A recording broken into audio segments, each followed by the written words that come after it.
contexte. Nous ne sommes pas face à la même situation, à moins que vous vouliez dire que ce que nous avons vécu 3 ans après Abdoulaye Wade, nous l'avons vécu 2 ans après l'arrivée de Macky Sall.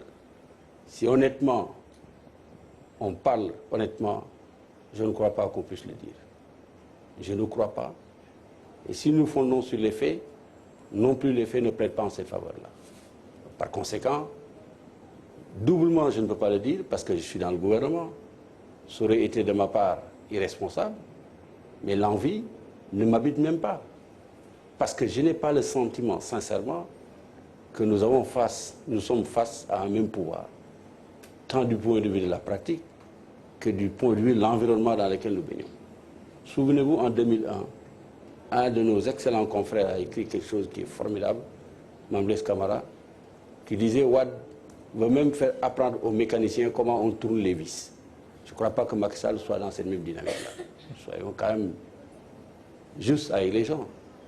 Donc ne serait-ce que parce que les styles sont différents, les deux hommes ont des trajectoires totalement différentes, les ambitions peut-être sont les mêmes, parce que tous les deux veulent faire, Wade voulait faire du Sénégal un pays émergent, c'est incontestable. Il a essayé à sa manière, avec le style de l'homme, avec ses qualités et ses défauts. Mais pour moi, et ce n'est pas aujourd'hui que je vais dire le contraire, les défauts étaient tels que la volonté a été inhibée quelque part. Il avait le sentiment profond qu'à part lui, personne ne pouvait exister. D'ailleurs, il le disait, on ne peut pas me remplacer. C'est quand même extraordinaire. Je ne crois pas un instant que Macky Sall puisse penser cela. Si tel était le cas, il n'aurait pas volontairement décidé de dire « j'ai un mandat de 7 ans, mais je vais passer 5 ans à la tête de l'État ». Vous savez, 2 ans, c'est 24 mois, c'est important. Même 2 jours de pouvoir, en général, tous les chefs d'État africains le savent profondément. Même 2 ans, 2 jours de pouvoir. En voilà quelqu'un qui dit 2 ans, je renonce.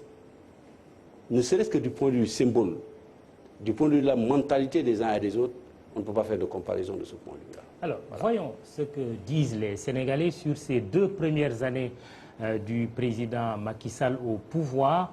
Et c'est un sujet tourné par Fatima Taba, Alioune Diagne pour les images.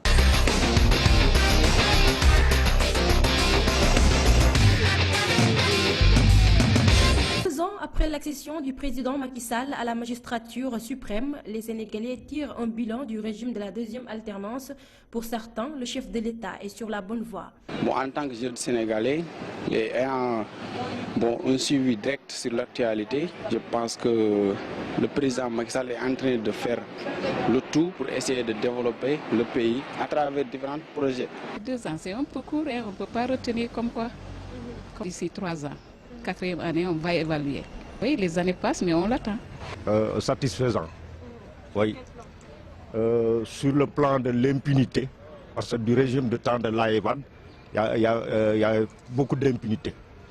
Maintenant, je sais qu'il y a la justice, parce qu'un pays, pour que ça marche, il faut qu'il y ait une justice équitable. Il a diminué le coût de la location, et puis j'en suis sûr que le coût de la vie, la nourriture aussi va diminuer ça. D'autres, encore sceptiques, tirent sur le président et son gouvernement.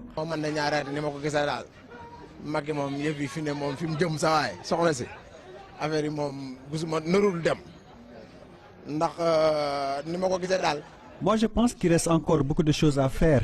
J'avais voté pour le président Macky Sall en 2012, mais sérieusement, je le regrette. Parce que ce qui me fait le plus mal, c'est le fait qu'on ait libéré Barthélémy Diaz, qui était emprisonné pour meurtre. C'est pas juste. Il devrait être jugé. Karim est en prison et jusqu'à présent, ils n'ont pas de preuves. C'est pas normal.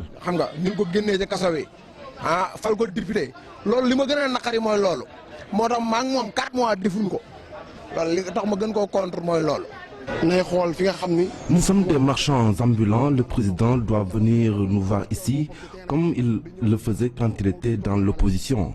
Il ne faut pas qu'il reste dans son palais, sinon aux prochaines élections, on ne sera pas à attendre avec lui. Pour les Sénégalais rencontrés, les priorités sont dans l'agriculture et l'éducation. Ils invitent le chef de l'État à s'y consacrer. Le président doit sérieusement se pencher sur le secteur informel. Tout le monde n'a pas la chance d'être dans les bureaux. Et moi, je pense que seule l'agriculture peut régler les problèmes de l'emploi au Sénégal. Ce qui nous permettra également de vivre convenablement, car nous sommes dans un pays pauvre. Si j'étais un conseiller de Macky Sall, je lui demanderais d'investir un peu plus dans l'agriculture. C'est un secteur dont nous pouvons miser pour aboutir à l'émergence du pays, comme il est en train de le dire, à travers son plan le Sénégal émergent. Miser sur l'emploi des jeunes, essayer de créer un peu des emplois pour les jeunes. C'est ainsi qu'il pourra participer au développement du pays. Les projets du président Macky Sall sont à encourager de l'avis de certains Sénégalais en attendant leur concrétisation. Alors, Abdoulatif Coulibaly, ici, nous avons bien suivi ces Sénégalais qui ont réagi. Certains estiment qu'il y a eu des actes qui ont été posés, des actes positifs, d'autres qui estiment qu'il y a encore beaucoup à faire. Si vous aviez à emprunter une image pour qualifier le bilan de ces 2 premières années du président Macky Sall, est-ce que vous auriez utilisé l'image du verre à moitié plein ou à moitié vide? Écoutez, je vous laisse la formule. Personnellement, je n'aurais pas utilisé la formule. Je dirais simplement, nous avons engagé un travail qui est très sérieux. Il est prématuré pour moi de dresser un bilan. Par contre, il y a de ce point de vue-là des ruptures assez significatives qui pourraient nous permettre d'atteindre les objectifs que nous nous sommes fixés. Parce que vous savez, juger un pouvoir d'État 2 ans après, de façon globale, ce n'est pas très facile. Mais par contre, on peut voir de façon sectorielle qu'est-ce qui a été concrètement fait et où était la situation au moment où le président Macky Sall prenait le pouvoir. Ça, c'est important. Le jugement professionnel n'a rien à voir avec un jugement citoyen non informé. Parce que ce jugement-là, je reste beaucoup les citoyens, je les respecte, ils ont leur opinion à dire, mais ils s'expriment toujours en fonction de la situation qu'ils vivent. Et c'est normal. Quand vous avez effectivement des difficultés à joindre les deux bouts, on vous demande le bilan de Macky Sall, vous avez toujours tendance à dire, évidemment, le bilan, c'est ici et cela. Mais faisons un jugement professionnel à partir des faits. Et là, ça pourrait être intéressant. On pourrait comprendre beaucoup plus et beaucoup mieux. Mais ils ont raison, parce que d'une certaine manière, ils vivent une situation qui n'est pas facile. Et que Macky Sall n'avait pas promis de régler cette situation-là en 2 ans. Donc voilà les limites d'un jugement global par rapport à la situation. Vous êtes un peu plus prudent que la primature, par exemple, qui a publié un texte, bilan d'étape, ça a été dit, c'est fait. Oui, mais ça n'enlève en rien du tout ce que je suis en train de dire. La primature a donné des informations relativement à des réalisations qui ont été faites. Si vous faites une sommation globale de ces réalisations, le bilan n'est pas très très bon, comme on dirait excellent, mais il est parfaitement explicable et se tient et s'explique parfaitement dans le contexte actuel. C'est ça que je suis en train de dire. Et on est dans la même appréciation. La primature, même le bilan qu'il a fait, va pas vous dire tout est bon, tout est OK. Non. Nous avons fait des efforts réels dans ce secteur-là. Nous avons avancé. Là, nous avons marqué des points. Là, ça a été moins évident, c'est clair. C'est un document qui a été discuté au sein du gouvernement ou bien... Tous les documents qui sont publiés par la primature, sachez que c'est fait par l'ensemble des ministres et c'est toujours présenté en Conseil des ministres, naturellement. Vous endossez en tant que porte-parole du gouvernement. Mais heureusement que je l'endosse, sinon demain je quitte mon poste, sûrement. Les questions du Vous ne voulez pas vous faire partie, non?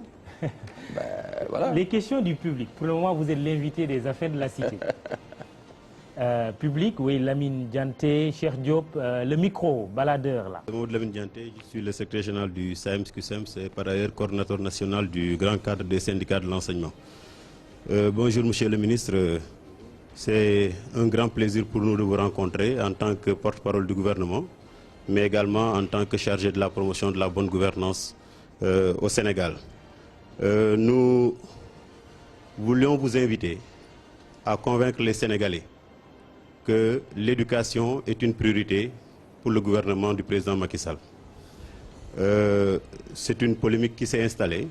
Il y a des arguments qui ne militent pas en faveur de la thèse selon laquelle c'est une priorité pour le gouvernement du Sénégal, en ce sens que si on interroge un peu les conditions d'apprentissage de nos élèves, avec de nos apprenants de façon générale, les élèves et les étudiants, si on prend le cas de l'éducation, de l'élémentaire au moins secondaire, c'est des abris provisoires à l'appel, même si on a entendu le président à Ziguinchor dire que c'est maintenant son cheval de bataille d'éradiquer les abris provisoires.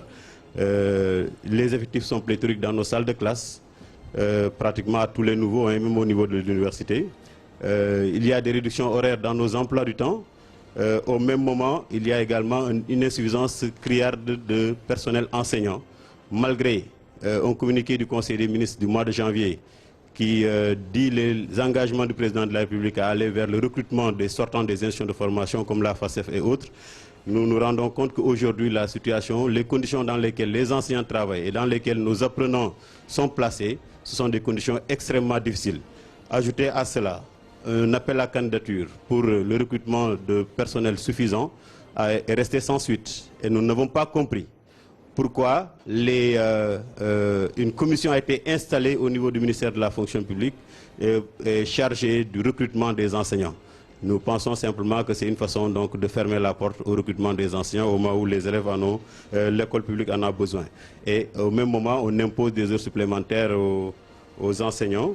Et ce que nous ne comprenons pas également, Monsieur le ministre, en tant que ministre chargé de la promotion de la bonne gouvernance, c'est que nous sommes dans un secteur où le budget alloué à l'éducation n'a pas changé du tout. Et nous nous rendons compte qu'il y a une baisse des fonds de dotation des services déconcentrés du ministère de l'Éducation, et surtout les dotations des établissements scolaires. Au moment où il n'y a pas eu de baisse du budget alloué au ministère de l'Éducation nationale. Au même moment, des fonds qui devaient être alloués à la formation des enseignants créés en mai ne sont pas débloqués et cela entraîne la non-convocation de ces enseignants-là dans les écoles de formation. C'est pourquoi nous disons que nous aimerions, au regard de tout ça, que vous puissiez convaincre les Sénégalais que l'éducation est une priorité pour votre gouvernement. Deuxième préoccupation, Monsieur le ministre. Mais très rapidement. Oui. Nous avons signé un protocole d'accord avec le gouvernement du Sénégal. Un protocole d'accord qui a donné l'espoir qu'on va aller vers le retour d'une paix durable dans l'espace scolaire. Et depuis lors, c'est le blackout. On devait mettre en place un comité de suivi pour l'application du protocole d'accord. Et depuis lors, nous avons relancé le ministre de la fonction publique pour aller vers l'installation du comité de suivi et son fonctionnement correct, parce que nous avons la conviction que si ce protocole est respecté, l'école peut connaître des lendemains stables de façon durable, et nous n'avons pas encore vu cela. Et dernière question, si vous le permettez, Monsieur le Président de la République avait préconisé la convocation d'une conférence sociale. Nous avons été informés qu'il y a eu 2 réunions préparatoires pour cette conférence sociale, mais les syndicats d'enseignants n'ont pas du tout été associés à ces convocations, et nous aimerions comprendre pourquoi, si on estime que les syndicats d'enseignants n'ont pas droit au chapitre, qu'on aimerait également que vous nous le précisez. Je vous remercie. Bon, on va donner la parole à Monsieur le ministre puisqu'il y a 3 questions et on reviendra au public, cher Diop Ousmane Sy, en précisant que chacun aura droit à une question pour le moment. Abdoulatif Coulibaly. M. Dianté a dit beaucoup de choses. Dans les choses, il y a peu de faits et il y a beaucoup d'opinions. Les opinions, chacun est libre de l'avoir. Les faits sont les faits. Il m'invite à convaincre les Sénégalais que la priorité, l'éducation n'est pas une priorité pour le Sénégal, pour le gouvernement du Sénégal. La réponse, naturellement, je n'ai pas besoin de les convaincre. Les Sénégalais eux-mêmes sont déjà convaincus par rapport à ça. Par les faits, pas par ce que je vais dire. Si, depuis d'ailleurs, bien avant le président Macky Sall, tous les régimes qui sont passés ont consacré au moins 30% de budget, voire 33% à l'éducation nationale. Si vous tirez 33% des ressources disponibles pour la nation, vous les mettez dans un secteur, ça veut dire que ça vous préoccupe et vous en avez fait une préoccupation. En revanche, je voudrais questionner M. Dianké de la même manière que nous questionnons comment fonctionne l'éducation nationale de manière générale. Sur à peu près 400 milliards de francs CFA, le gouvernement du Sénégal est obligé de payer plus de 300 milliards de salaires aux enseignants et l'ensemble du personnel de l'éducation nationale. Au moment où on prend 33% des ressources, qu'on le met dans un secteur, on se rend compte que l'argent qui est dépensé dans ce secteur sert exclusivement à payer des salaires, à payer des indemnités qui sont toujours demandées, toujours plus et toujours plus. Ça veut dire, au fond, tout ce dont nous disposons pour le mettre dans la construction de salles de classe, l'achat de matériel didactique n'est pas naturellement suffisant. Il faudrait peut-être également que les enseignants convainquent les Sénégalais que l'école est une priorité, une préoccupation pour eux. Pour la plupart. Je ne parle même pas des enseignants, mais je parle plutôt des syndicats. Parce qu'il faudrait également que les syndicats s'interrogent, questionnent leurs pratiques par rapport à la conduite du projet éducatif national. Je ne suis pas en train de de dire qu'ils ne font pas le travail.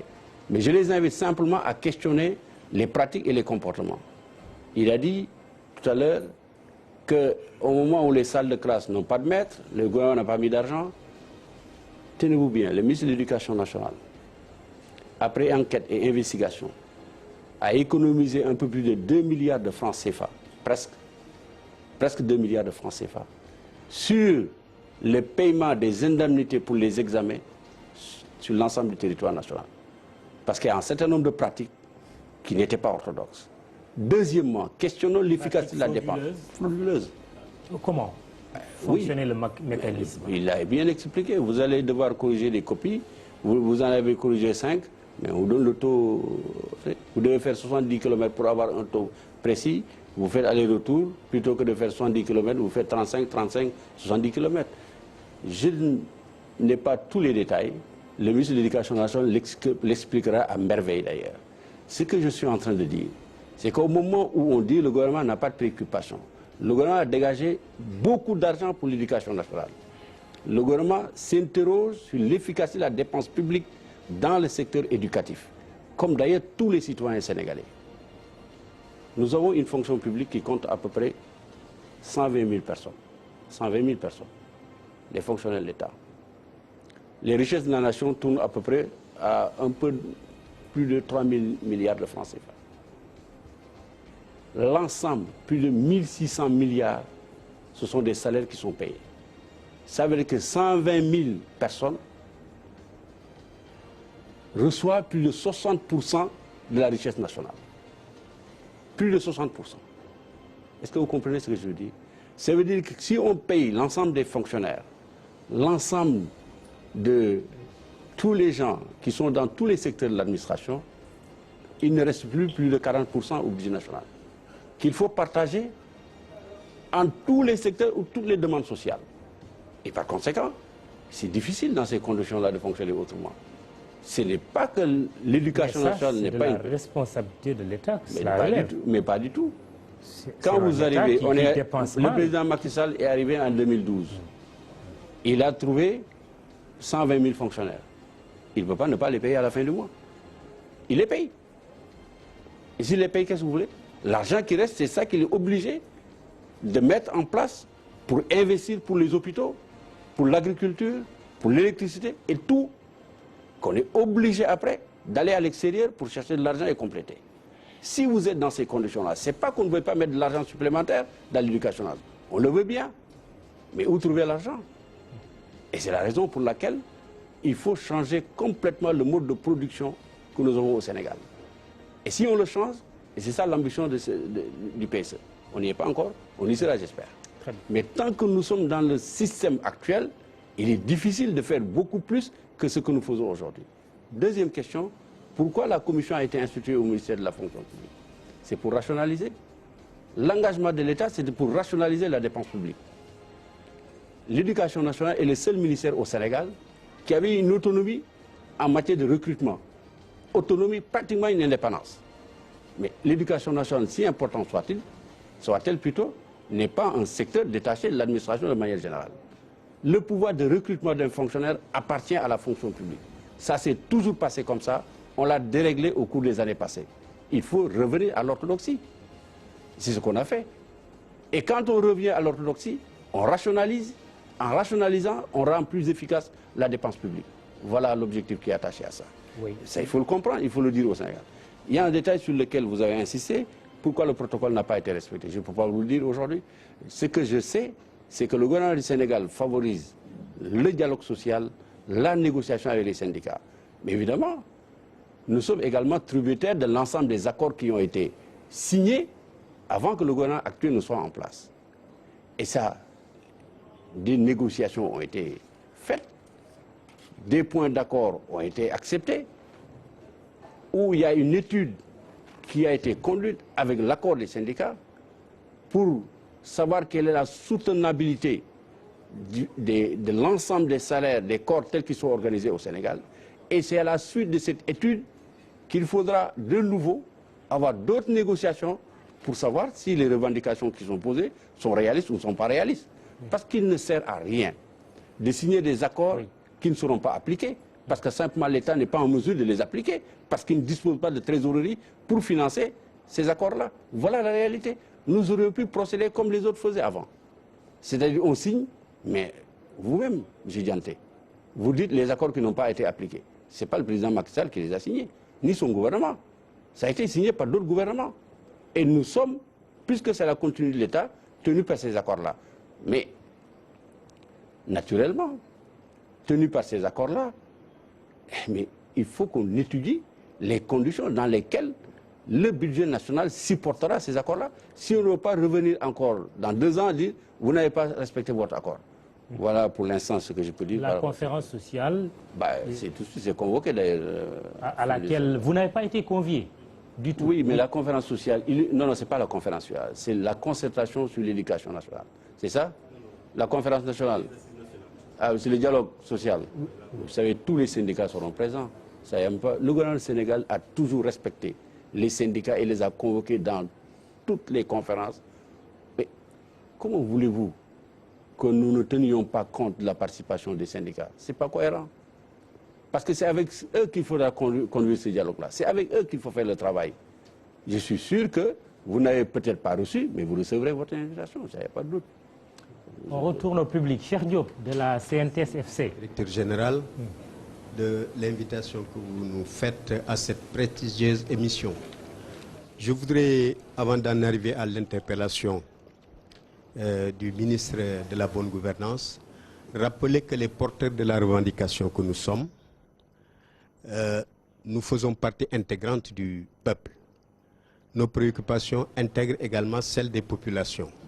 Pour dire simplement que nous constatons en même temps que les populations que les objectifs pour lesquels le président Macky Sall a été élu par le peuple sénégalais, pour l'atteinte de ces objectifs-là, il est en train de poser des actes assez significatifs qu'on ne peut pas ignorer. Actes qui ont pour nom la reddition des comptes, les réformes au niveau des institutions, la mise en place d'une certaine solidarité sociale qui nous préoccupe autant, mais aussi l'amélioration du pouvoir d'achat des travailleurs. Pour autant, pour ce qui concerne particulièrement le monde du travail, je voudrais évoquer 2 aspects pour interpeller M. le ministre. Les aspects qui ont pour nom la reconnaissance de la revendication. Si je pose cette question, l'émission ne me permet pas de développer, mais si je pose la question de la reconnaissance de la revendication, je voudrais simplement dire que la revendication participe au progrès social, que les porteurs de la revendication sont souvent également porteurs de solutions ou de débuts de solutions. La reconnaissance donc de la revendication, c'est l'implication dans les politiques publiques des porteurs de la revendication pour un meilleur progrès social. Beaucoup de questions qui sont évoquées dans l'éducation et dans la santé sont l'émanation des politiques que les autorités appliquent sans impliquer les acteurs qui sont concernés. Si on veut atteindre le taux de scolarisation universelle et qu'on crée d'autres corps, on crée d'autres situations qui demain font l'objet de revendications, on aurait dû impliquer les acteurs pour éviter cela. Pour simple exemple.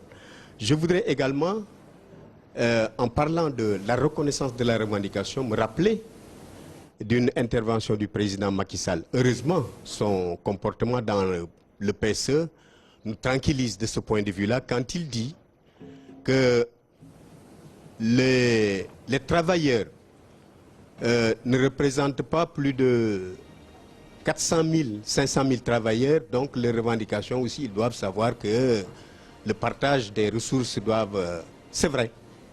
Mais aussi, de ce comportement, nous avons l'impression qu'il y a manque de reconnaissance de la revendication.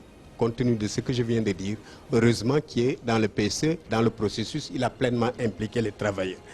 Je voudrais donc, Monsieur le ministre, dans les réformes qui sont en train d'être entamées, la révision des révisions institutionnelles, le regroupement des agences, la reddition des comptes, la suppression de certaines agences, je voudrais que dans ces réformes-là, qu'on pense un peu aux travailleurs qui sont dans ces agences, parce que ces réformes-là ne peuvent pas se faire sur le dos du travail. Donc, le redéploiement du personnel de ces agences doit être pris en compte dans ces politiques que nous soutenons. Nous soutenons la politique de la reddition des comptes et des réformes institutionnelles qui sont en train d'être faites. Nous le soutenons entièrement, mais nous voulons que ça prenne en compte les populations. Nous voulons également que dans ces réformes-là, pour accompagner le PSE, que le dialogue social aussi soit pris en compte dans ces réformes. C'est vrai, vous avez évoqué tout à l'heure la conférence sociale. Cette conférence sociale, nous en attendons beaucoup. Le Haut Conseil du dialogue social également, nous en attendons beaucoup. Nous évoquons la réforme du dialogue social parce que le dialogue social aujourd'hui est perverti. Un dialogue social où le protocole d'accord qui est censé résoudre le conflit du travail en soit la cause, ce dialogue social-là est perverti. Nous voulons des réformes qui apportent un dialogue social producteur, un dialogue social porteur de progrès. C'est pourquoi nous voulons que cette conférence sociale-là renverse totalement les tendances de ce dialogue social. Nous voulons également, nous approuvons autant Terminé quand même. Nous approuvons autant les audits au niveau de la fonction publique, mais nous voulons quand même que ces audits-là ne créent pas de désagréments à des innocents travailleurs. Voilà, monsieur le ministre, les questions sur lesquelles, pour la conférence sociale, je voudrais également dire que la conférence sociale intègre les organisations faîtières. Les centrales les plus représentatives sont effectivement membres de cette coalition. Nous allons très certainement, dans cette conférence sociale-là, prendre en charge la préoccupation de tous les travailleurs et de l'état du dialogue social actuel. Merci. Merci, cher Diop. Ousmane Sindiaye, prenez le micro, on enchaîne avec vous. Oui. Bonsoir, monsieur le ministre. Bonsoir. Ousmane Sindiaye, je suis le secrétaire permanent de l'UNACOIR. Le reportage dont je salue fortement la qualité, qui vient d'être diffusé tout à l'heure, fait référence, entre autres, au secteur informel. Alors, je saisis l'occasion, puisque votre cœur de métier au sein du gouvernement est la promotion de la bonne gouvernance. Ce secteur informel, par nature et par définition, est un système de gouvernance par défaut. Nous voilà 2 ans que le gouvernement est mis en place, toujours pas d'offre précise. Alors, je voudrais vous demander, est-ce que dans vos projections à moyen terme, le gouvernement a une offre de gouvernance ou une réponse crédible, susceptible justement d'accompagner la migration du secteur informel vers les circuits officiels de production de richesse? Merci. Alors, j'ai une autre question qui a trait au PSE. Je la pose maintenant ou j'attends que vous évoquiez la question. Alors, ma question qui est relative à la mise en œuvre du plan Sénégal émergent est consécutive à la performance ou à la productivité qui est attendue, notamment des administrations publiques. Certaines d'entre elles sont déjà sous contrat de performance, c'est une minorité, d'autres non. Alors, dans cette dynamique, quelles sont les prévisions du gouvernement, justement, pour organiser la productivité des administrations publiques, pour que l'environnement de mise en œuvre du PSE réponde, justement, à ces exigences de résultats? Merci. Très bien. On va permettre à l'invité de répondre avant de revenir au public. Oui. Monsieur le ministre, cher Diop. Oui, j'ai écouté qui pose la problématique de la revendication, comme si votre gouvernement n'intégrait pas suffisamment la revendication comme facteur de progrès social. Mais c'est tout à fait étonnant que les syndicalistes puissent poser le principe même de la reconnaissance de la revendication, à moins qu'on ait une conception différente de ce qu'est la revendication. Un gouvernement qui passe plusieurs heures à discuter avec les syndicats, à signer des accords, on ne peut pas lui faire le reproche de ne pas reconnaître la revendication. Elle est même substantielle. Un gouvernement qui met en place une conférence nationale sociale, au Conseil pour le dialogue national, on ne peut pas, dans le principe, faire le reproche au gouvernement de ne pas reconnaître la revendication sociale. Mais moi, je voudrais aller au-delà de ça. Je pense que ce qui est en cause chez nous, c'est la signification des syndicats dans la société sénégalaise. Quelle est la place, le rôle et la finalité des syndicats? Cette question mérite d'être posée fondamentalement. Parce que je ne peux pas comprendre, parfois. Vous avez dit tout à l'heure, si la revendication et le dialogue portent sur l'application d'un accord, on ne peut plus parler de dialogue. Je vais vous retourner la question.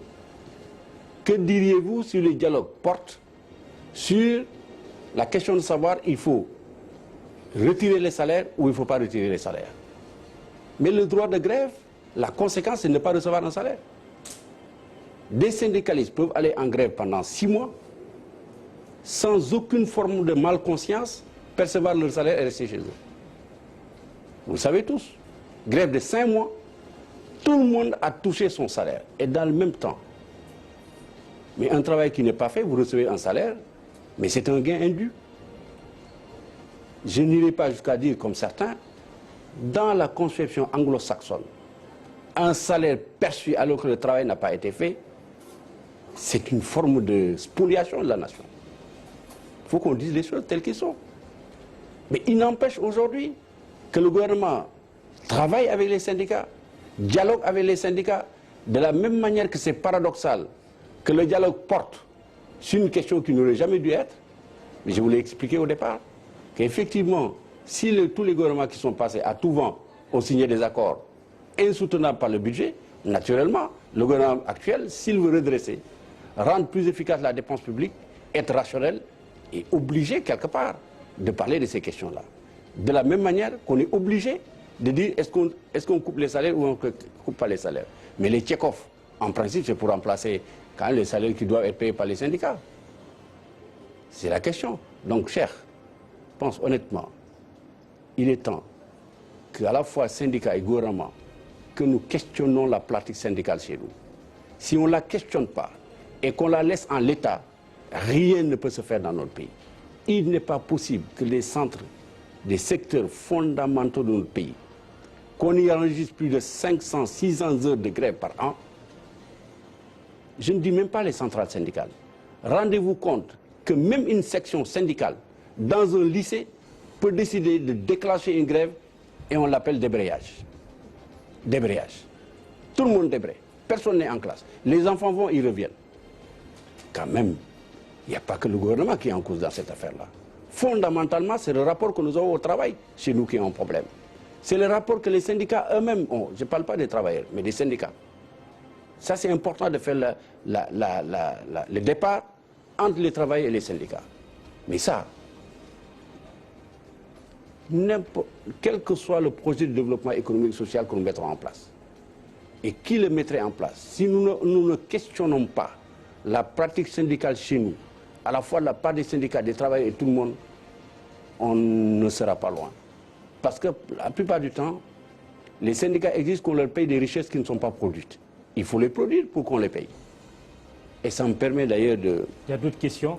Non, mais, très rapidement. Non, mais il n'y a pas de question, cher. Il a fait un constat, il a donné une opinion par rapport à un certain nombre de choses. Et son problème, c'était de dire que le gouvernement ne reconnaît pas la revendication sociale. Il faut également, à peu près, ce que j'ai compris de toutes les manières. Donc, j'ai mal compris. Donc, il faut nécessairement retourner aux faits et voir ce que les faits, qu'est-ce qu'ils donnent. Parce qu'au fond, le seul arbitre dans cette affaire-là, c'est les faits. Quand le gouvernement est suffisamment disponible et écoute suffisamment, et maintenant, dans la limite des possibilités qui lui sont offertes parce qu'il gère les richesses de la nation. Voilà le problème. Et monsieur Sindiaye, vous avez posé une question qui est importante. C'est la capacité de l'État du Sénégal à faire en sorte que le secteur informel, au-delà d'être un acteur de développement économique, parce qu'il l'est aujourd'hui, qu'il soit dans un système qui le rend encore plus utile et plus productif pour l'ensemble de la nation. C'est vrai. Plus imposable. Mais naturellement plus imposant. Parce qu'intégrer les circuits, regardez la pyramide. Ça veut dire aussi payer les impôts et toutes les charges qui incombent à n'importe quelle entreprise. Oui, mais vous savez, c'est ça qui est le problème. Le secteur informel demande à l'État aujourd'hui d'intervenir pour le rendre plus structuré, mais dans le même temps, il est quasiment impossible d'imposer le secteur informel. Impossible à l'état actuel, quasiment. Mais non, mais pour l'instant, vous le savez, ce qu'on aurait dû tirer de la production de richesses du secteur informel, mais on ne le tire pas malheureusement. Et vous le savez très bien, si bien que l'impôt, l'assiette de l'impôt au Sénégal est très rétrécie, quelques ménages ou quelques acteurs économiques payent l'impôt, pour tous les gens qui ne le payent pas, c'est un problème, vous avez raison. Mais regardez la pyramide de base qui est la composante essentielle du PSE. Vous verrez les trois axes fondamentaux, c'est la production de richesse dans une dynamique de croissance durable et inclusive qui va au-delà de 7%. Ça, c'est faire en sorte. Vous savez, ce qui est proposé à travers le PSE, ce n'est pas simplement un changement de paradigme, mais c'est un changement de modèle. Il y a un penseur qui a dit, si vous voulez changer un modèle, vous ne vous attaquez pas à la réalité qui la fonde, mais vous construisez un autre modèle qui le rend obsolète. C'est exactement l'option que nous avons prise avec le PSE. Nous voulons construire un modèle de développement économique qui rend obsolète le modèle actuel, qui repose sur un taux de croissance de 2-3%, qui est insignifiant par rapport à ce que nous voulons, parce que simplement ce taux de croissance est pulvérisé ou absorbé en tout cas par le taux de croissance démographique. Vous le savez très bien, mieux que moi. Par conséquent, il faut changer. Il faut produire la richesse en abondance. Mais il faut faire en sorte également que le secteur informel tel qu'il fonctionne aujourd'hui soit rangé, soit changé radicalement. Troisième composante, troisième axe, la gouvernance. D'abord la bonne gouvernance, vous l'avez posé. Mais c'est une préoccupation majeure. Vous m'avez interpellé en tant que ministre de la promotion de la bonne gouvernance. Je précise d'ailleurs que je ne suis pas le ministre de la bonne gouvernance. Chacun, vous, les syndicats, les structures, chaque structure, en ce qui la concerne, doit être le gardien de la bonne gouvernance. En revanche, notre responsabilité à nous, telle que définie dans le décret qui nous fonde, c'est d'assurer la promotion de la bonne gouvernance, capturer toutes les bonnes pratiques, les diffuser au sein de la population et auprès des diffuseurs. C'est ça notre responsabilité. On s'y attelle avec une stratégie nationale de promotion de la bonne gouvernance. Et je voudrais d'ailleurs sur ce point de vue-là, quoi qu'on puisse dire aujourd'hui, si vous regardez l'indice Transparence International, du 96e rang, nous sommes passés au 77e. Ça veut dire que des progrès énormes ont été faits. Si vous regardez l'indice Mo Ibrahim, nous sommes 3e en Afrique de l'Ouest, derrière le Cap-Vert et le Ghana, nous sommes 10e en Afrique. C'est dire qu'il y a 2 ans, 3 ans, le Sénégal était dans les bas-fonds. Aujourd'hui, quand même, on fait des progrès. C'est juste des progrès. C'est une base qui n'est même pas encore assise, mais qui est en construction. Et on va évoluer dans le temps. Et nous pourrons, dans 5 ans probablement, dire « ouf, on y est arrivé ». Mais on n'y est pas arrivé, mais on est sur le bon chemin.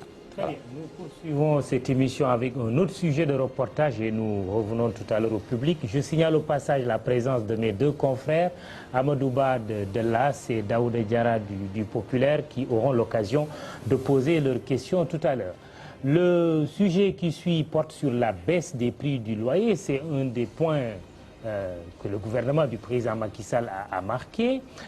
Une baisse du prix du loyer qui va de 29 à 4% en passant par 14% selon un peu le niveau des locaux qui sont loués.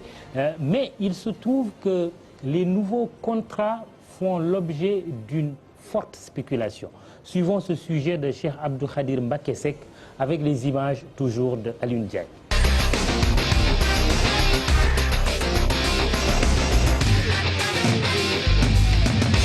Deux mois après l'adoption de la loi relative à la baisse du loyer, les locataires applaudissent. Certains ont trouvé des consensus avec leurs bailleurs. C'est le cas de Cheikh Diop, ingénieur de formation. Ici, au début, je payais 140 000, donc maintenant, je suis à 99 400. On n'a pas eu le problème parce que les gens de l'agence ont voulu me voir, donc ils m'ont proposé directement l'application des 29%, et donc je suis à 99 400. Mais entre-temps, donc le bailleur m'a appelé depuis les États-Unis pour me parler d'un problème de 10 000 francs. Donc parce qu'avec normalement les 99 400, à peu près 100 000, ça lui arrange pas. Et entre-temps, bon, j'ai augmenté 10 000 francs. Face à l'enthousiasme des locataires, les agents immobiliers émettent des réserves. Ils sont obligés d'appliquer la baisse. Nous appliquons la loi. Les propriétaires sont réticents, mais nous les obligeons à appliquer la loi. Mais le problème, c'est que ça arrange les baux qui sont en cours. Mais pour les nouveaux contrats, les locations sont parties à la hausse. Avec le boom démographique de ces dernières années, ce secteur risque de connaître des spéculations. Le revers de la loi, c'est une flambée des prix sur les nouveaux contrats. Quand c'est vide, les gens essayent de s'arranger à ce que si un appartement est loué à 150 000 et quand vous enlevez les 14%, vous vous retrouvez à 129 000. Maintenant, au lieu de 150 000, ils vont te dire 180 000 ou 200 000. Malgré la promulgation de la loi, il y a toujours des réticences, raison pour laquelle un numéro vert est disponible pour d'éventuels problèmes. Monsieur le ministre, une loi sur la baisse des loyers qui a été votée au mois de janvier. Quelles sont les remontées que le gouvernement a aujourd'hui sur le niveau d'application de cette loi? C'est un très bon niveau d'application de cette loi. Au niveau des baux qui existent actuellement, il faut également partir du principe, quand une loi est votée, il y a une part du gouvernement, mais il y a une part du citoyen lui-même. Nous avons prévu des mécanismes qui permettent au citoyen qui n'est pas content du comportement de son logeur de saisir une instance qui lui permet de régler le litige. Le gouvernement ne pourra pas venir dans chaque case, dans chaque appartement, dire aux citoyens la procédure qu'il faut passer pour réduire les baux. C'est toute loi nouvelle, surtout une loi de cette nature-là, pose quelque part des problèmes. Le gouvernement le reconnaît. C'est la raison pour laquelle il y a un accompagnement dans l'application de la loi. Par contre, il y a une deuxième dimension qui est posée dans le reportage, qui me paraît la dimension la plus importante peut-être aujourd'hui. Le fait qu'il y ait une flambée des prix au niveau des nouveaux logements qui existent. Ça aussi, il y a des mécanismes qui sont prévus dans le cadre de la loi. Mais malheureusement, que les citoyens n'utilisent pas toujours la surface corrigée, imposée et négociée sur cette base-là. Maintenant, on vous refuse un loyer ou on ne le refuse pas. Mais si les gens se rendent compte... Aujourd'hui, vous êtes au courant de ça. Oui, qu'est-ce que vous entendez faire au niveau du gouvernement? Je ne peux pas vous dire qu'est-ce que le gouvernement va faire aujourd'hui. Par contre, je peux vous répondre de manière générale. Tout ce qui est de nature à contrecarrer l'aisance des Sénégalais, surtout après le vote d'une loi, le gouvernement a la responsabilité de voir qu'est-ce qui est possible de faire pour corriger la situation. Je viens moi-même d'apprendre cette nouvelle, ce serait prétentieux de ma part de vous dire voilà ce que le gouvernement a fait. Mais de façon générale, le gouvernement a la responsabilité de s'occuper de tous les problèmes qui gênent l'existence et la vie des Sénégalais. Et ce problème-là, s'il est avéré, encore faudrait-il qu'il y ait une mesure qui nous permette de dire effectivement, voilà l'incident de la loi sur l'augmentation des prix du loyer, les nouveaux loyers. Parce que dit comme tel, on a tendance à généraliser probablement un cas particulier. Encore faudrait-il qu'il y ait une étude conséquente qui permette de déduire la conclusion à laquelle le journaliste a abouti dans son reportage. Parce que ça aussi, on émet trop vite des opinions sans pour autant que ces opinions soient fondées sur des faits. Je demande à avoir une étude conséquente qui établit de façon formelle ce constat qui a été fait. Tel n'est pas le cas aujourd'hui. Donc soyons prudents, n'allons pas trop vite en besogne. Regardez l'évolution de la situation. Naturellement, comme toute législation nouvelle, ça pose un problème d'application du point de l'environnement, d'abord de la mesure. Mais il n'y a pas que cette loi-là. Il y a d'autres lois également. Sur une piste en tout cas. Nous retournons au public. Une question là, à l'extrême droite. Et puis Eliman Sall peut se préparer au nom de l'association des locataires. Je m'appelle Frédéric Philippe Diouf. Oui, M. Diouf. Je suis membre de la RADO. Je suis chargé de l'éducation, la formation et la recherche. Merci M. Kat, bonsoir M. le ministre. Bonsoir. D'abord, je me réjouis de l'organisation d'une telle tribune parce que je crois que cela participe de la construction de la citoyenneté. Dans une démocratie, je crois qu'il est essentiel que les citoyens puissent échanger et je crois que cette tribune nous en donne l'occasion. Et permettez-moi de vous féliciter pour cela. Alors, moi, donc, je vais peut-être poser ma question sous naturellement l'angle des droits humains. Je crois que du point de vue des droits humains, il y a des avancées considérables qui ont été faites ici au Sénégal, sur le plan institutionnel comme sur le plan législatif, mais aussi de façon concrète. On vient d'évoquer la loi sur les loyers, on peut aussi évoquer la couverture maladie universelle. Et pour nous, défenseurs des droits humains, c'était une préoccupation. Parce qu'on s'est rendu compte que les parents pauvres des droits humains, c'était justement les droits économiques, sociaux et culturels. Et je crois que cela participe un peu à corriger la situation. Mais je crois également que c'est bien de faire des avancées sur le plan institutionnel, sur le plan législatif, mais les structures qui sont des structures d'accompagnement, qui sont des structures d'appui, elles-mêmes les institutions, je crois qu'il est essentiel de les renforcer en moyens financiers, en moyens matériels, en moyens humains, et renforcer également leur indépendance pour que ces structures et ces institutions puissent faire correctement leur boulot et, excusez-moi, puissent faire leur travail et en toute indépendance.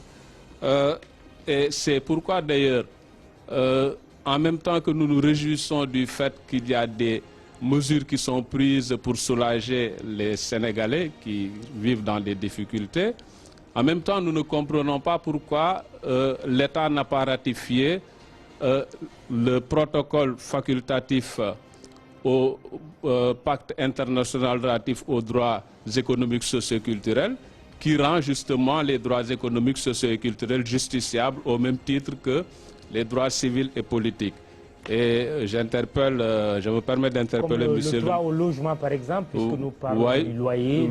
Droit à la santé, voilà. Oui. Alors donc le Sénégal n'a pas encore ratifié ce protocole, tout comme le Sénégal n'a pas ratifié d'ailleurs aussi le deuxième protocole relatif au pacte international relatif aux droits civils et politiques qui interdit la peine de mort, bien que la peine de mort n'existe pas au Sénégal, mais je crois que ce serait bien de pouvoir...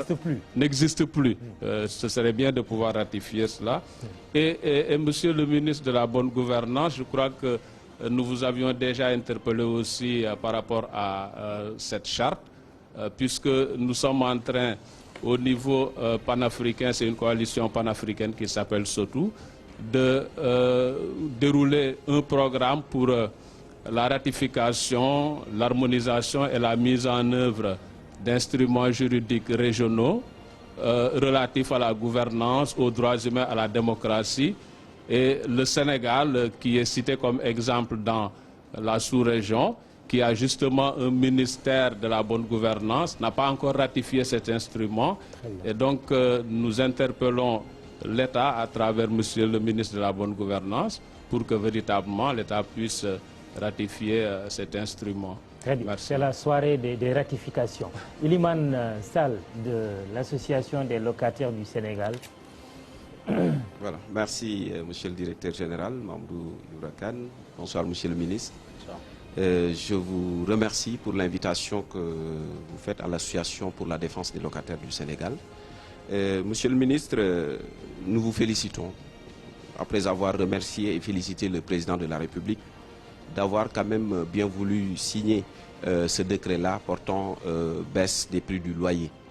Nous vous félicitons, vous et votre gouvernement, et constatons malgré tout quand même sur le terrain qu'il y a jusqu'à présent des bailleurs qui refusent d'appliquer la loi. Évidemment, pas plus tard que ce matin, nous avons reçu des plaintes de locataires qui venaient de la police pour cause de refus d'application de la baisse du loyer par le bailleur. Vous avez aussi parlé des nouveaux contrats. Les nouveaux contrats, souvent, doivent être accompagnés de l'application des surfaces corrigées. Normalement, le bailleur, quand il fait un nouveau contrat, doit joindre l'application, doit faire le décompte avec le locataire et joindre les surfaces corrigées avec ce contrat.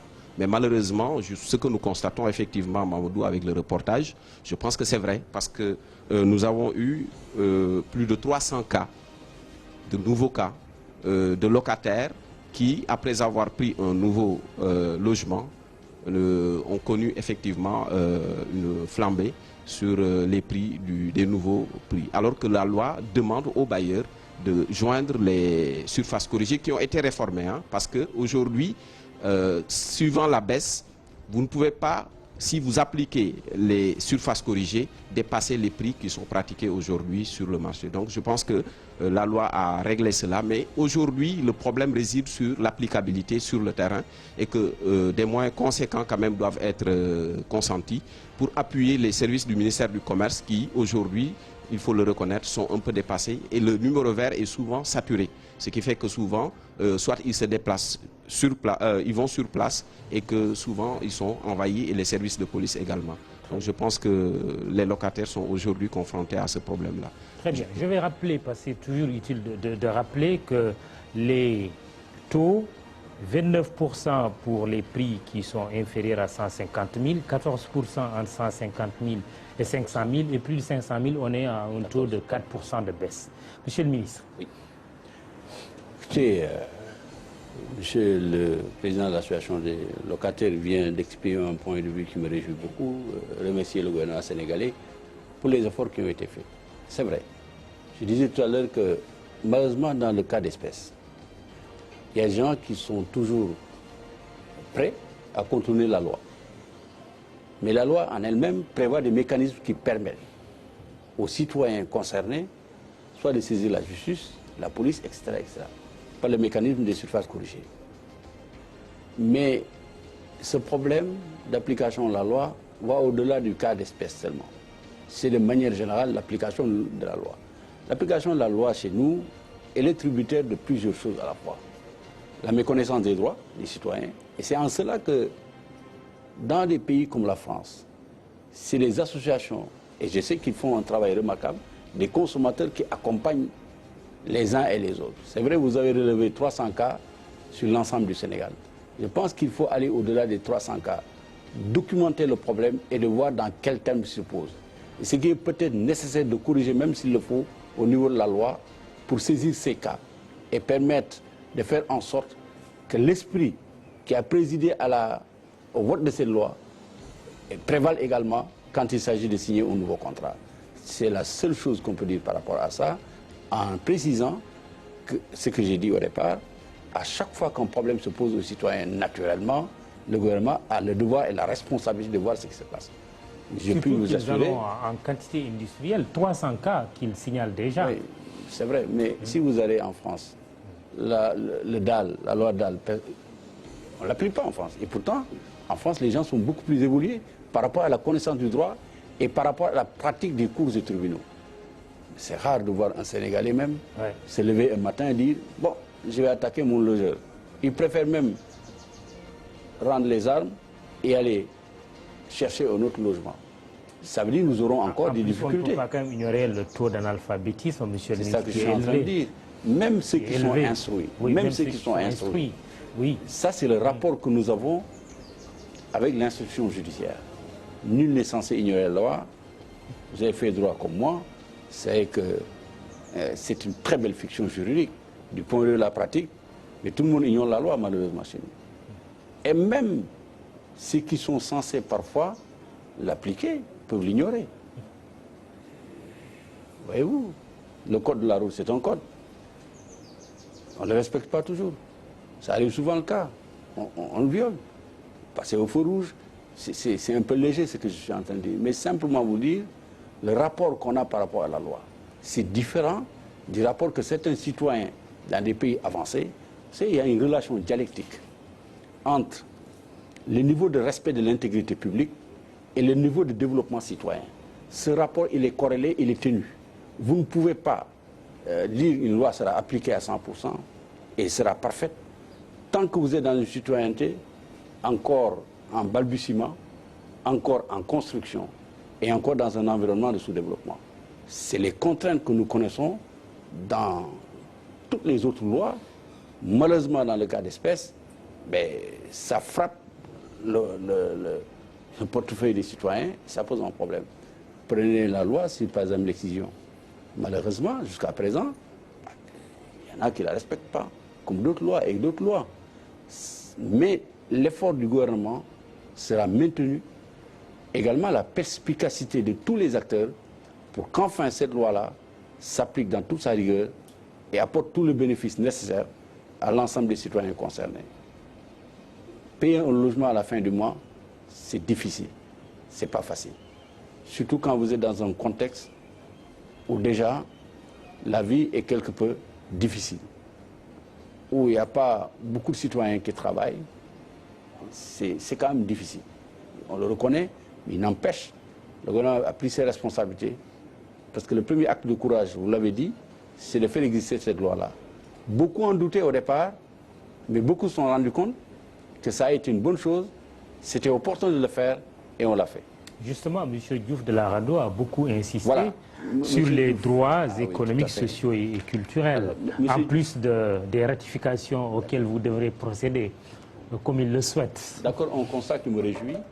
Beaucoup d'avancées ont été faites, réalisées, depuis que le président Macky Sall est arrivé au pouvoir, en matière d'institutionnalisation d'un certain nombre de droits et de mise en place de mécanismes et de structures qui permettent de respecter davantage ces droits de la personne. Ça, c'est important. Et c'est bien de le dire. Vous avez également dit qu'il faut renforcer les moyens. Justement, monsieur, c'est le problème auquel nous sommes confrontés dans tous les secteurs. Il faut renforcer les moyens, mais il faut surtout produire la richesse qui permet de renforcer les moyens. C'est la raison pour laquelle nous avons décidé de changer totalement de mode de production dans notre société et de créer les conditions qui puissent apporter davantage de richesse et pouvoir pourvoir davantage à tous les secteurs. Naturellement, vous prêchez un convaincu. Le président Macky Sall en est conscient, le gouvernement également. Moi qui vous parle, il faut renforcer les moyens. Mais une fois dit, il faut trouver les moyens pour renforcer les moyens. Et pour renforcer les moyens, il faut produire de la richesse. Parce qu'avant de partager une richesse, il faut la produire. Je sais que les Sénégalais aiment bien partager la richesse. Mais est-ce qu'on travaille suffisamment pour que ces richesses existent? Ça, c'est une problématique et au cœur du débat. Et tant que nous n'aurons pas les moyens, d'abord intellectuellement et dans la pratique, de régler ce problème-là, on n'avancera pas trop. C'est la même interrogation qui a été posée par M. Dianté. Et à juste titre, il a raison. Mais en même temps, chez vous, je donne un exemple. Si votre épouse vous dit d'augmenter les kilogrammes de viande, d'augmenter les kilogrammes de poisson que vous achetez, et si votre salaire n'a pas évolué, vous ne pouvez pas l'acheter. Le gouvernement n'est pas loin d'un ménage. On ne peut pas distribuer une richesse qui n'existe pas. On la crée pour pouvoir la redistribuer. Sinon, on s'endette. C'est un mécanisme. Mais justement, vous-même, si on s'endette, vous allez commencer. Le gouvernement, il faut respecter quand même sa capacité d'endettement. Dans un certain nombre, on s'endette, mais dans la limite des possibilités offertes par la structure de notre économie. On ne va pas s'endetter à l'emporte-pièce et à toutes les conditions. Non, il faut s'endetter pour investir utilement et rendre efficace la dépense. Il y a un débat majeur dans ce pays-là. La dépense publique. Non seulement le sens de la dépense publique, son efficacité, son opportunité et son efficience. Et tout l'intérêt qu'il y a aujourd'hui à mettre en place un mécanisme d'évaluation de l'exécution des politiques publiques au Sénégal. Heureusement, le président Macky Sall a décidé également de mettre en place une structure.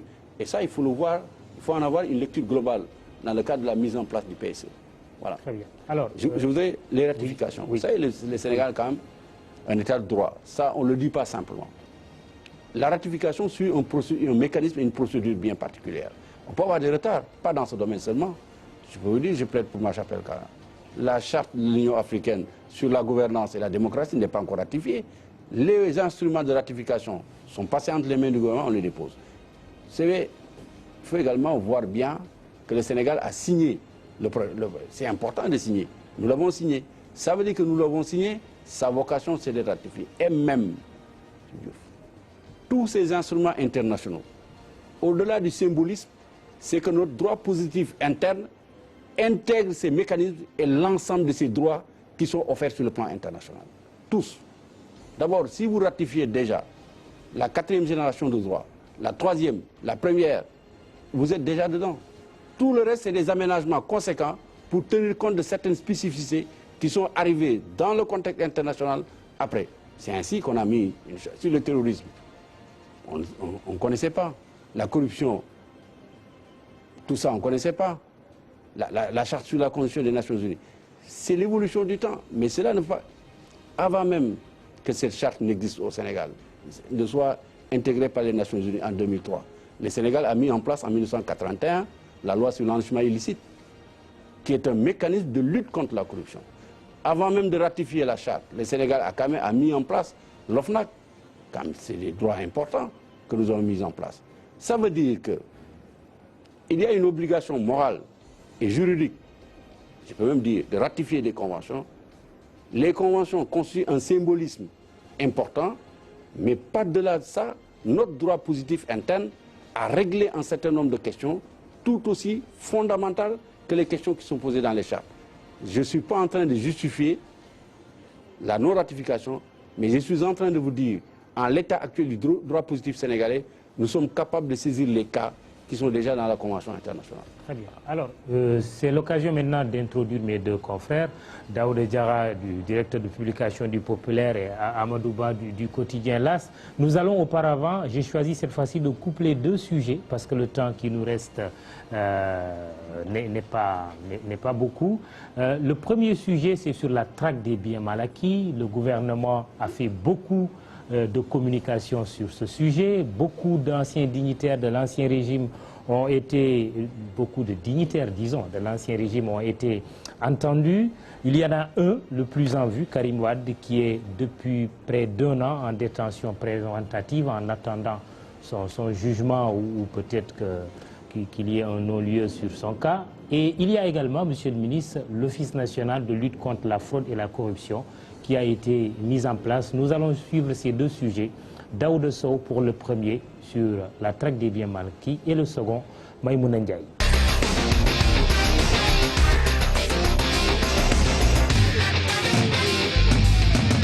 Nous sommes à la chasse de milliards. Nous voulons faire revenir tous les milliards qui ont été détournés. La traque des biens présumés mal acquis est ainsi lancée. La CREI réactivée poursuit Karim Wade et compagnie pour le délit d'enrichissement illicite. Une décision saluée dans le principe, mais la stratégie pose problème, selon défenseurs des droits de l'homme et membres de la société civile. Il y a eu beaucoup de difficultés. Des difficultés liées aux procédures de fonctionnement de la Cour, des difficultés liées également à des détentions prolongées. Dans une opération aussi complexe, le gouvernement, à mon avis, aurait dû mettre en place une stratégie claire, avec un plan d'action bien étudié, avec l'étude de toutes les hypothèses possibles. Il aurait été souhaitable que, dès le départ, le gouvernement ait une feuille de route très claire. Manifestement, ce n'était pas le cas. Et donc, il y a eu un sérieux problème de pilotage stratégique de ce dossier. La médiation pénale soulevée par certaines autorités dans le cadre de la traque fait aussi débat. Sur la médiation pénale en tant que telle, nous n'avons pas de problème. Mais la manière dont elle a été pratiquée au Sénégal également pose problème. Parce que nous pouvons dire qu'aujourd'hui, il y a beaucoup de personnes qui ont volé peut-être un poulet, un mouton ou autre chose et qui croupissent en prison. La médiation pénale, je reste convaincu que ce n'est pas possible en matière d'enrichissement illicite. Ça, c'est du point de vue juridique, mais du point de vue moral, moi, je l'ai déjà dit, je trouve ça scandaleux. Je trouve scandaleux qu'on envisage une médiation pénale qui a pour conséquence très grave qu'une fois que la médiation est faite, la personne est censée n'avoir jamais été impliquée dans quoi que ce soit. Ça efface tout. La CREI est souvent décriée dans son fonctionnement. Le président de la République a même annoncé son remplacement par une autre cour, la CRIEF. Dans ce changement, il y a quelque chose que j'apprécie très positivement, c'est le fait qu'effectivement, on accorde aux personnes poursuivies devant la CREI la possibilité de faire appel. Le droit au double degré de juridiction est un droit qui est quand même essentiel. Ça, je m'en félicite. Par contre, je pense que le projet tel qu'il est formulé va poser un gros problème. Et il faut faire très attention. Faire en sorte, aujourd'hui le projet prévoit que cette juridiction est compétente pour tous les délits à caractère économique et financier, y compris les détournements de deniers publics. On va avoir un énorme goulot d'étranglement. Après le recours des avocats de Karim Wade pour inconstitutionnalité de la CREI, le Conseil constitutionnel va les débouter. Les défenseurs des droits de l'homme et les membres de la société civile souhaitent que justice soit faite et les fautifs sanctionnés. Mais pas de chasse à l'homme.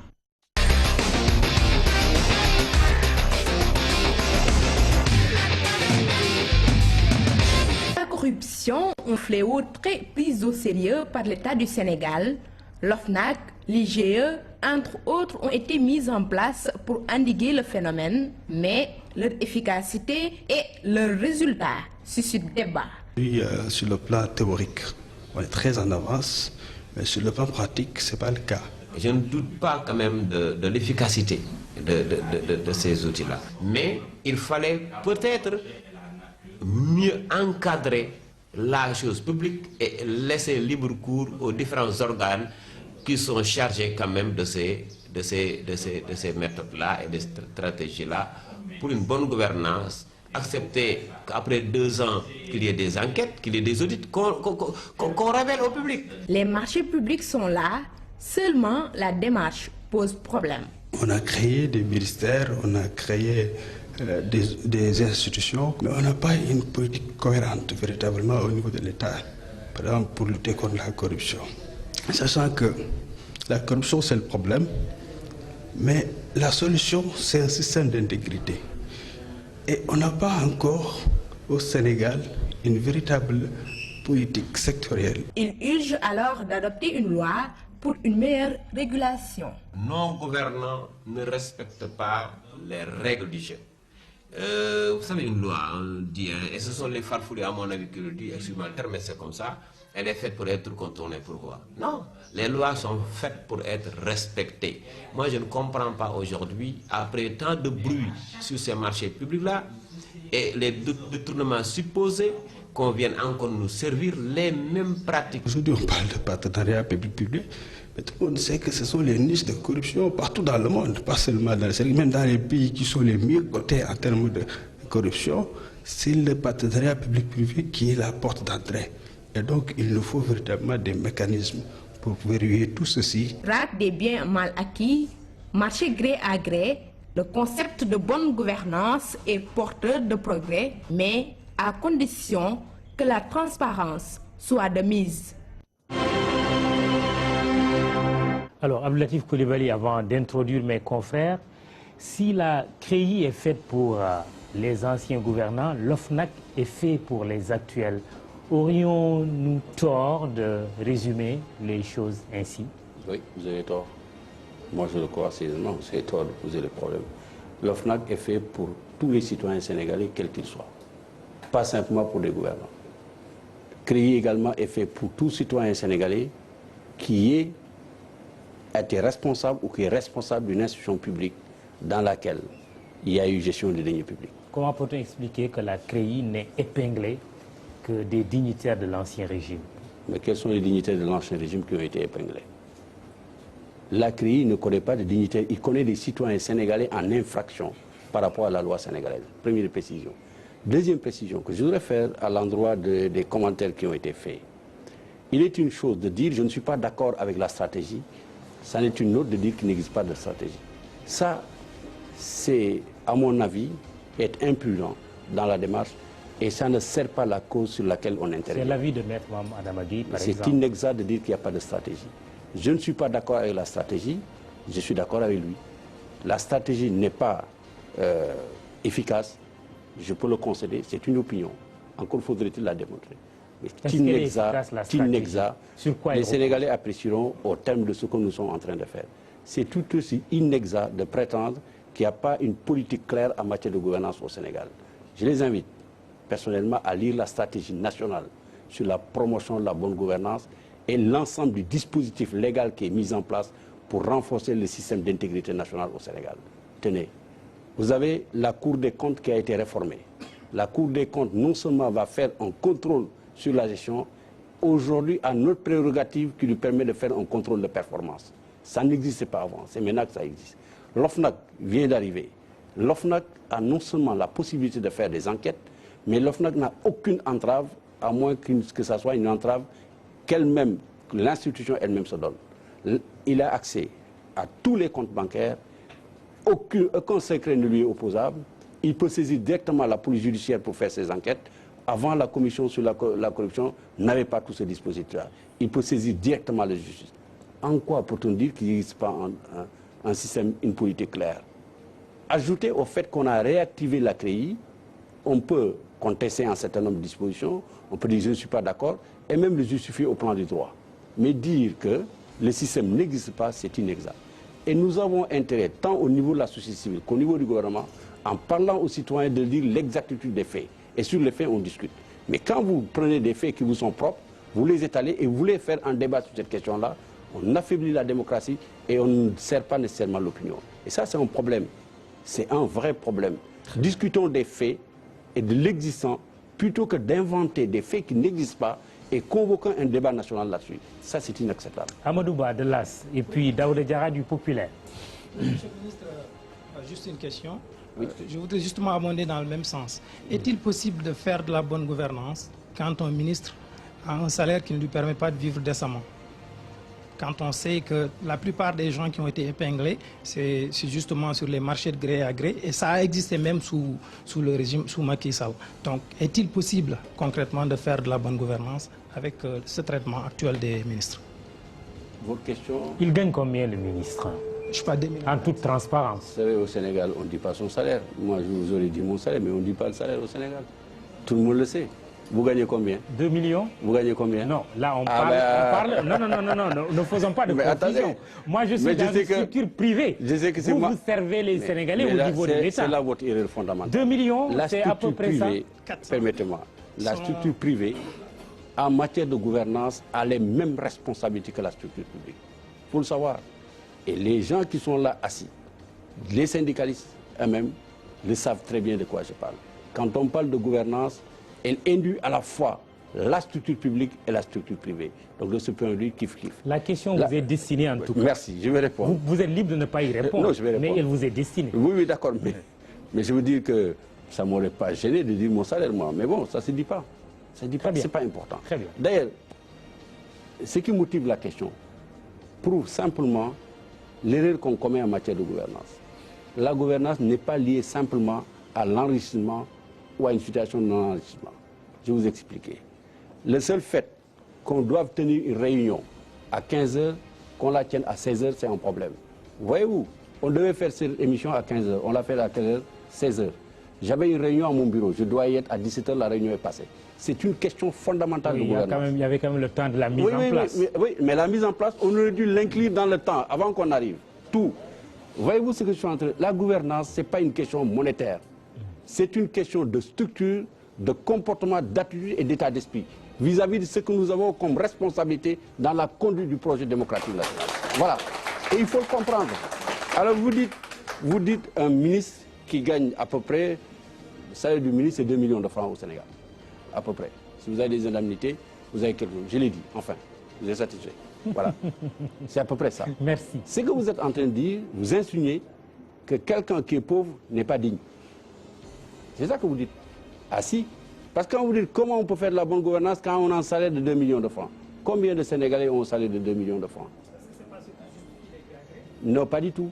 Les gré à gré sont dans une proportion de 19 à 21%. C'est dans les mêmes commissions. Oui, mais les commissions, on les prend également dans les sociétés privées. On les prend partout. Oui, on a quand même entendu le président Macky Sall au lendemain du groupe consultatif dire il a raison. Ne donnez plus aucun sou pour un contrat qui doit être signé. Mes amis, c'est le chef de l'État qui l'a dit. Je suis d'accord avec vous. C'est la raison pour laquelle il a mis en place l'OFNAC, pour traquer les corrompus. C'est la raison pour laquelle il a mis en place, réactiver la CREI. Comprenez? Et c'est la raison pour laquelle il a envie aujourd'hui d'installer une commission d'évaluation des politiques publiques. C'est la raison pour laquelle il a accepté la réforme de la Cour des comptes qui aujourd'hui évolue dans une perspective, une dynamique encore plus importante. Et c'est la raison pour laquelle il a enfin accepté en Conseil des ministres de débattre de la stratégie nationale de bonne gouvernance le 11 juillet dernier et de l'adopter et de l'accompagner. C'est la raison pour laquelle, et j'ai reçu instruction, de faire participer notre pays à Open Governance Partnership, qui est l'une des structures mondiales les plus reconnues en matière d'économie ouverte et d'économie exempte, c'est-à-dire économie ouverte plutôt. Et de ce point de vue-là, la volonté politique est déterminante dans ces cas-là. En revanche, la politique politique doit être traduite en engagement. Et l'engagement, c'est à la fois de sa part, de notre part, et de vous-même et de tous. Chacun assume ses responsabilités dans la société. On a comme l'impression qu'il y a une responsabilité unique, celle de l'État. Si vous regardez la base de la pyramide de la croissance du PSE, vous verrez qu'il y a une capacité de l'État d'impulser. Mais c'est dans un sens global qu'il faut le comprendre. C'est dans la capacité des citoyens eux-mêmes à accepter le fait et à changer de comportement et d'attitude vis-à-vis de la chose publique. Je vais donner un exemple.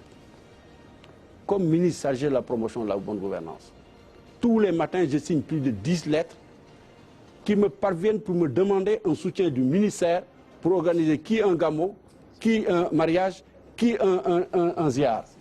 D'accord? Je viens. Où je vais trouver ces fonds-là?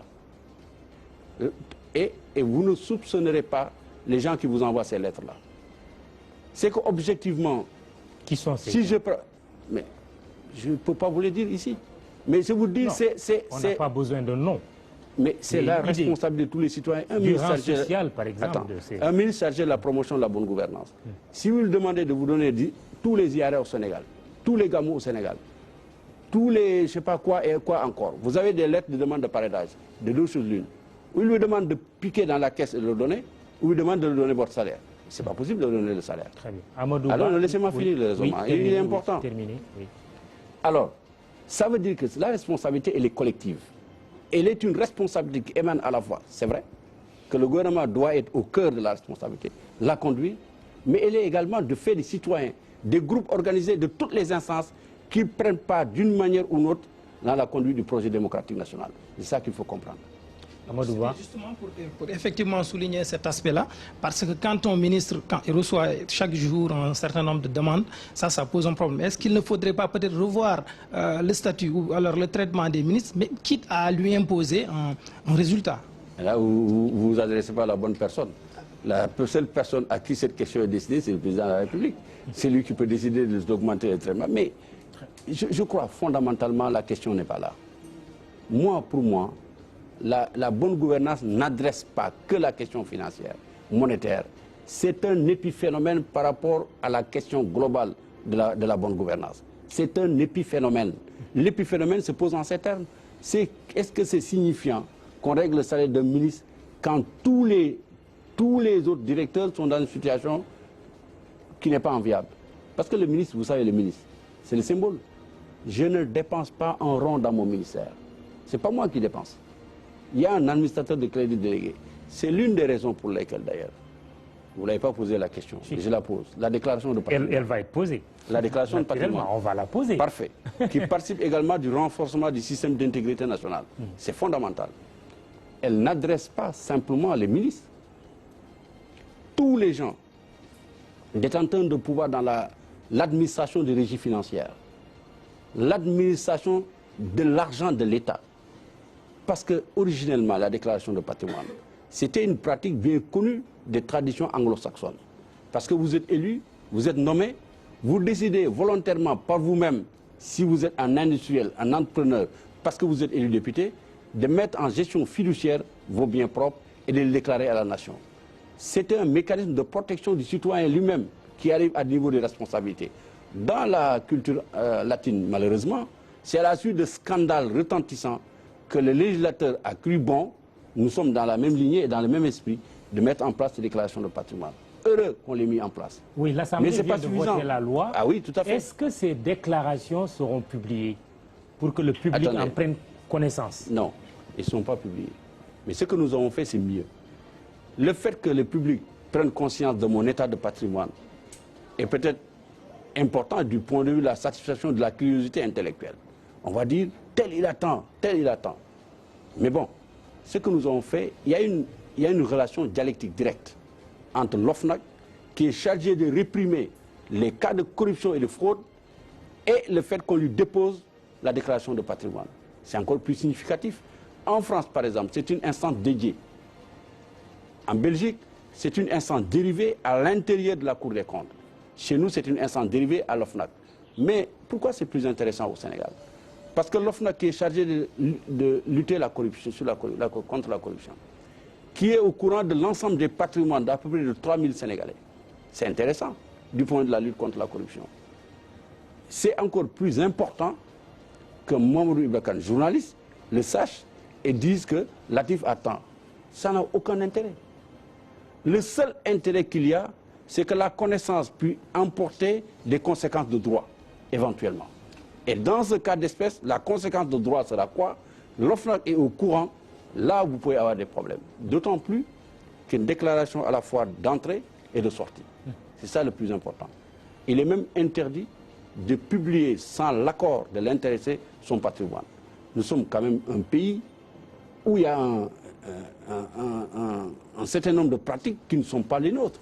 Quels sont les On ne moyens... diffuse pas le patrimoine de quelqu'un auprès de tout le monde. Quels sont les moyens dont dispose l'OFNAC pour contrôler la véracité de ce qui est déclaré? Tous les moyens qui sont mis en disposition Parce qu'il y par a la le loi. mensonge qui existe aussi. Mais justement, la loi prévoit la déclaration inexacte, la déclaration fausse. Parce que l'inexactitude peut ne pas être intentionnelle. Elle peut être, involontaire. Par contre, la déclaration fausse, il y a une dimension intentionnelle dedans. Tous ces cas-là, c'est prévu. Donc ça veut dire qu'il peut... Tout à fait. Daouda Diarra, du Populaire. Bonsoir. Je reste dans le registre de la bonne gouvernance et de la corruption. Merci d'y rester, ça me plaît ça. Voilà. D'abord, il y a la grande corruption qu'on soupçonne à travers les marchés de gré à gré, la commande publique. Mais il y a la petite corruption qui fatigue et qui exaspère la plus large part de la population. Qu'est-ce que votre pouvoir, qui clame la restauration des valeurs, compte faire en fait pour endiguer ce phénomène? C'est un phénomène qui, agrégé, peut prendre une ampleur beaucoup plus importante que la grande corruption qui est plus visible. Deuxièmement, vous étiez à l'Assemblée il y a quelques jours pour le vote de la déclaration de patrimoine.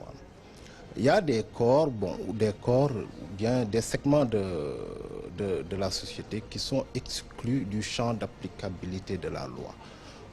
On a vu Maître El Hadj Diouf, tonitruant, y aller à tout va en dénonçant le cas des magistrats qui sont hors de portée, les inspecteurs du Trésor, si je ne m'abuse. Et c'est des gens qui sont les députés, et c'est des gens qui peuvent être exposés à la corruption ou à des actes similaires. Qu'est-ce que vous comptez faire pour aussi rassurer les gens qu'il n'y a pas de failles dans ce système? Très bien. Merci Daouda. J'ai lu sous la plume de Hassan II quelque chose qui m'a frappé un jour. Il rapporte une discussion qu'il a eue avec le président Valéry Giscard d'Estaing qui lui dit « Sa Majesté, ce qui m'intrigue chez moi, c'est le niveau de développement de la corruption. C'est terrible. » Il commence à citer des secteurs. Et Sa Majesté de lui dire « Monsieur le Président, vous avez raison, mais ce qui m'attriste le plus et me pose le plus de problème, c'est la petite corruption. Quand un citoyen ordinaire va dans une mairie, va avoir un certificat, on lui demande un paiement indu. Quand un citoyen veut un acte administratif le plus élémentaire et qu'il veut même s'inscrire dans une institution, il fait face, ça me terrifie. C'est vrai, c'est une préoccupation partout. Mais il n'y a pas de petite ni de grande. Dans ma conception de choses, il n'y a pas de petite ni de moyenne. Elles font des dégâts, toutes les deux, dans notre société. Et comme telles, dans la technique législative adoptée par le gouvernement, il n'y a pas de distinction. Il y a simplement la corruption, qui est déterminée par la loi depuis que le code pénal existe au Sénégal. Il n'empêche que l'OFNAC va probablement être plus focalisé sûrement sur la grosse corruption. Mais attention, la grosse corruption, la lutte contre la grosse corruption, du point de vue symbolique, est très très important. Mais la petite symbolique, c'est également l'autre aspect, c'est la petite corruption. Mais il y a un ensemble de dispositifs qui existent. Et là également revient ce que nous disions précédemment. Au fond, l'État ne peut pas lutter efficacement contre la corruption quand la corruption elle-même est initiée par le citoyen lui-même. Justement, qu'est-ce qu'il faut faire? Connaissez-vous Medzo Diatta? Si vous ne le connaissez pas, je vous raconte son histoire. Ouais. C'est ce jeune musicien sénégalais qui a été, en tout cas, pris dans la rue. J'ai lu dans la presse. Qui est accusé de tentative de corruption d'un policier. Il a fait la prison, condamné à 10 jours. Il est sorti puisqu'il a épuisé ses 10 jours de prison. Mais certains Sénégalais ont dit, mais d'accord, si on veut donner un exemple, mais il ne faut pas qu'on s'en arrête là. Oui, qu'est-ce que vous répondez? Bon, d'abord, sa faute est payée par la justice qui l'a condamné. Bon, je ne voudrais pas m'étendre outre mesure sur son cas. Et en plus, je l'ai entendu dire, j'ai commis une bêtise. Qui n'en a pas commis dans la vie? Nous tous, on en a commis quelquefois. Il semble regretter. Donnons-lui crédit de ce regret-là. En revanche, ce qui est important, c'est qu'il est évident que ce comportement n'est pas acceptable. Au fond, un policier est corrompu, passez-moi l'expression, ou un infirmier, ou un ministre, il y a bien quelqu'un qui l'a corrompu. Il ne l'a pas fait seul. C'est là où on questionne l'attitude du corrompu, et on n'interroge pas, on ne questionne pas l'attitude de celui qui a corrompu. J'ai une expérience qui m'a renseigné un jour. De la même peine de toutes les façons. Mais écoutez ce que je vous dis. J'ai rencontré quelqu'un, commerce facile, avec qui j'ai discuté. Quand je l'ai vu la première fois, on discutait, il est venu me voir à la rédaction. Il semblait être heureux de me dire comment il est arrivé à corrompre un haut fonctionnaire quelque part. Et j'étais énervé, je lui ai dit, mais tu es plus méprisable que lui. Non seulement tu l'as corrompu, mais tu le dis partout. Et tu sembles en être fier. C'est l'un des problèmes les plus graves. Parce que quand vous avez de l'argent, vous voulez un service ou vous voulez quelque chose, vous présentez devant quelqu'un qui est même dans une situation difficile, vous engagez la corruption, ce n'est pas lui qui est condamnable, c'est vous qui êtes condamnable. Même si la loi punit de la même façon les deux. Je suis d'accord avec vous. Donc autant le gouvernement a à faire, autant les citoyens ont à faire. Mais les citoyens ne le feront pas seuls.